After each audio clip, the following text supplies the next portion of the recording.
Hello, everyone. My name is Dominic, and today I will be talking about joining an insurance panel of providers.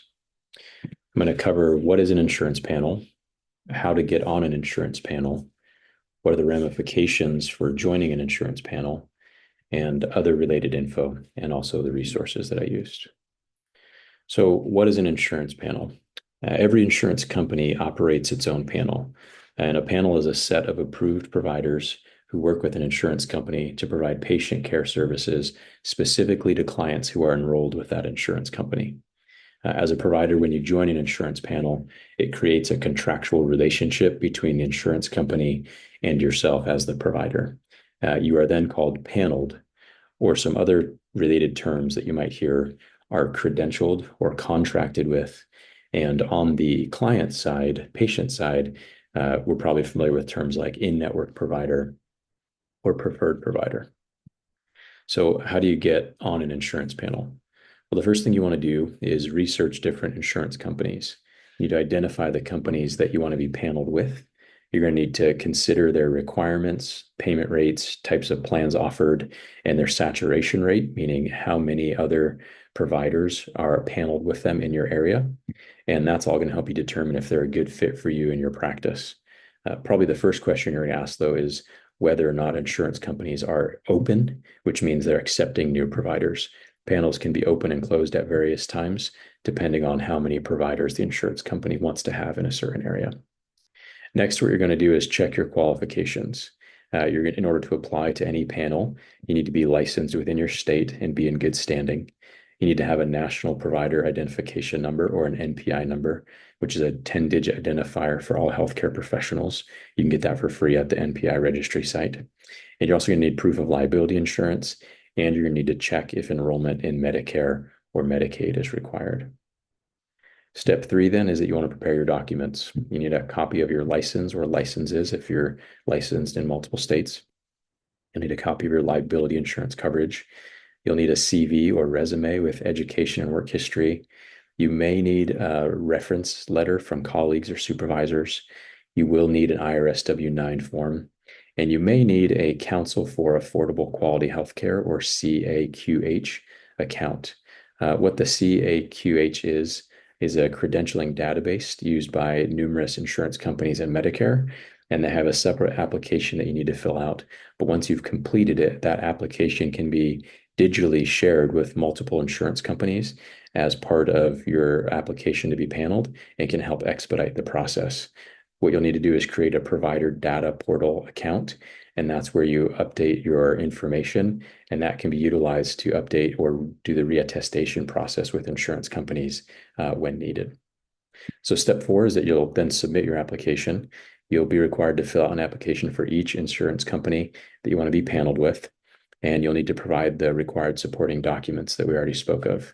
You want to make sure that you submit accurate information the first time and be mindful of the deadlines. The next step then is undergoing the credentialing review. Each company has a credentialing committee, and they review and they approve applications. They conduct interviews, and they also gather additional paperwork if necessary.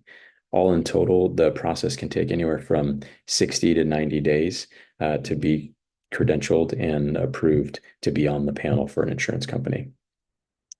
The sixth step is to review the terms of your contract. Once you are paneled and you have the contract, you'll need to review it to make sure that you're in agreement with all of the stipulations. Make sure you understand all the details regarding compliance, reimbursement rates, and filing requirements. You'll also, if applicable, you'll get a chance to negotiate payment rates at that time. As a new provider, it's not likely that you'll be able to negotiate your rates, but the longer you stay paneled, sometimes providers have the ability to do that. And then step number seven is maintain your paneling status. So once you're paneled and you're seeing clients and accepting their insurance, you want to make sure that you keep your license and your liability insurance current. You'll need to stay informed about any insurance policy changes so that you stay in compliance. and you'll need to go through the reattestation process, meaning you'll need to confirm your information and submit timely updates regarding any modifications to the insurance company to ensure that you can continue in service with them. This again is where the CAQH provider data portal account is handy because you can update your information in that one place and then share it to the other sites. So now let's talk about the ramifications or the pros and cons of being on an insurance panel. So one of the reasons why you do this is it can be a real strategic move to help open up new opportunities for you and your clients.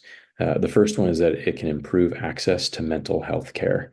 By taking insurance, you can make mental health care more accessible and affordable for people that need it.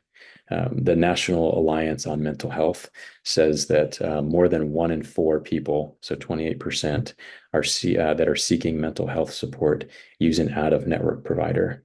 Basically, this article is talking about how insurance can be a big barrier for people seeking care because finding in-network providers can be difficult and therapy can be expensive out of pocket. So again, being paneled, you can improve access to mental health care. The second benefit is that you can expand your practice and you can acquire more clients. Your services will be more visible via insurance company directory, things like that, and more accessible and affordable to a broader range of people that are seeking care. So insurance companies will refer you to clients. Sometimes maybe only a few, but other times it can be quite a lot. It depends on how many in-network providers are paneled in your area. And it also can depend on your region or your state. I saw something that said that in the US, there are certain areas where there's a high lack of paneled mental health providers.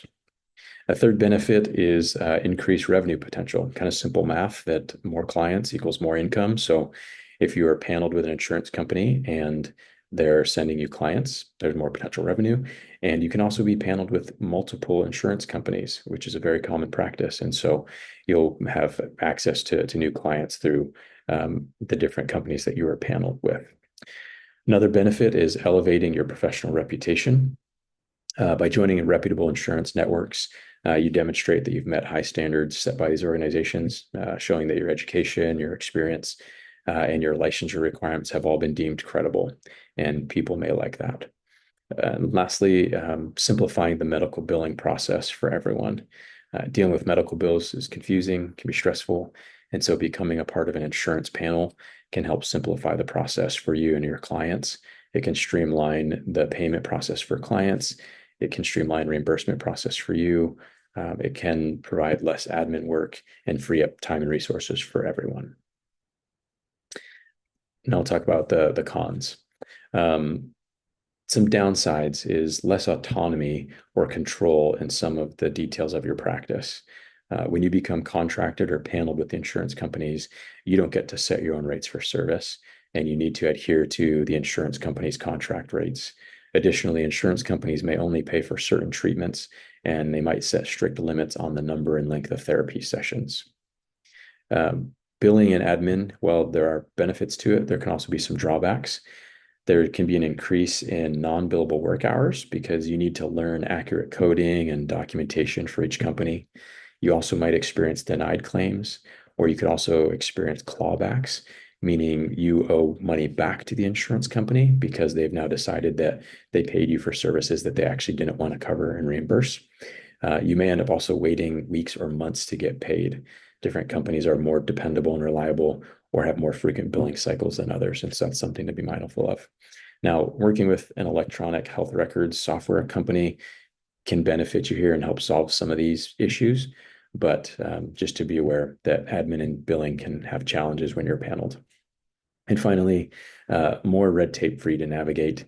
Also can be more red tape for clients. Clients may need to get pre-authorization or referrals to receive treatment. And so while there can be things that are streamlined, being paneled can also create more hoops for you and for clients to jump through.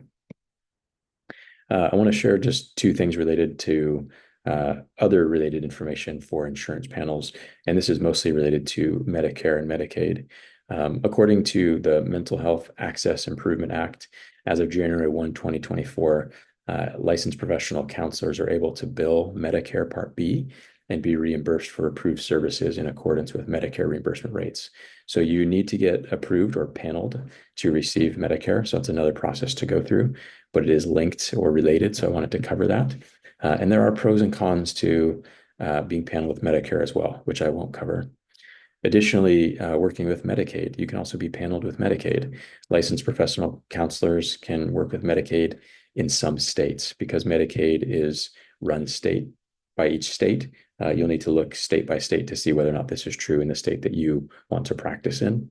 But I know that here in Oregon, you can be approved for OHP, which is the Oregon Health Plan, which is Oregon Medicaid, and you can be approved as a registered associate in Oregon. So to be paneled with an insurance company, you have to be licensed, but they just passed something that now a registered associate can receive OHP. Again, they want to make mental health care more accessible to more people. And by being a registered associate who is paneled with Medicaid, you can do that. You must have an NPI number, and you also must be enrolled with the Oregon Health Authority. So now, just in review, practical steps that we've covered. When the time comes for you to decide whether or not you want to be paneled with insurance companies, you will want to research insurance companies and their panels, find out the details, all the requirements, deadlines, and all the different paperwork. You'll also want to get input and advice from therapists that you know that are already experienced in being paneled with insurance companies. Get their advice, get their tips, find out information, which companies are pleasant to work with and which are not. Step 3 then is, make a list of the companies that you hope to work with. Step 4, get all your paperwork in order and then complete your applications. But first, we know that we all need to complete the MAC here at Western. Some of the resources that I used were the CAQH Provider Data Portal website. Also Talkspace.com, which provides online therapy, and different counselors can join Talkspace and actually be included under their umbrella paneling for insurance companies. Simple Practice and Valent are 2 electronic health records software companies that want counselors to use their services for their billing and reporting and all that stuff. And so they had articles obviously related to this as they're trying to promote themselves as an ally and a useful tool for people to encourage them to become paneled and use their services. So I hope this was helpful. Thank you for watching, and I look forward to interacting with you on the message boards. Thank